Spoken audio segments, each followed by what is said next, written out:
Sa darating nga na opening day ng 44th season ng PBA ay unang maglalaro ang koponan ng Barangay Ginebra kung saan makakalaban nga nila ang TNT Katropa.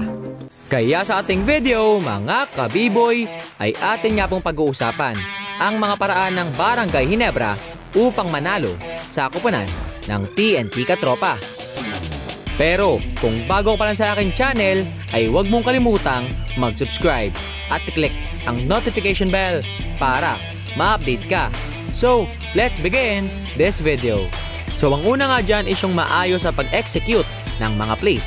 Especially nasa kanila nga itong si L.A. Tenorio, Sol Mercado, Mark Caguiwa at si Tay Teodoro. At pawang magagamit din ng Barangay Ginebra sa pag-execute ng bola ng mas maayos kung saan mapapakinabangan din sa laban nila kontra sa TNT Katropa. And the next one is yung mas maayos na time management ni Coach Tim Cone pagdating sa kanyang mga players. More especially dahil may mga bagong saltang player nga sa kanyang koponan like Matt Salem and Tay Teodoro. Dahil baka nga malay mo, sila nga ang maging susi kapag nanalo ang Barangay Ginebra kontra sa TNT Katropa. Kaya naman sana ay mabigyan nga sila ng oras ni Coach Tim Cone para naman sa ganon ay mailabas nila ang talent na mayroon sila.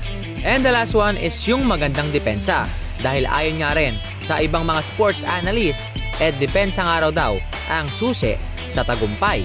Pero inako nga ni L.A. Tenorio na mayroon nga silang pagkukulang pagdating sa depensa. Kaya naman paniguradong yan nga ang unang-unang paghahandaan ng Barangay Ginebra para naman buena mano agad ang unang laro nila ngayong 2019. Kaya naman yon, hanggang dito na lang at maraming salamat sa panonood. And once again, this is Bob Gamestyle TV saying, bye-bye!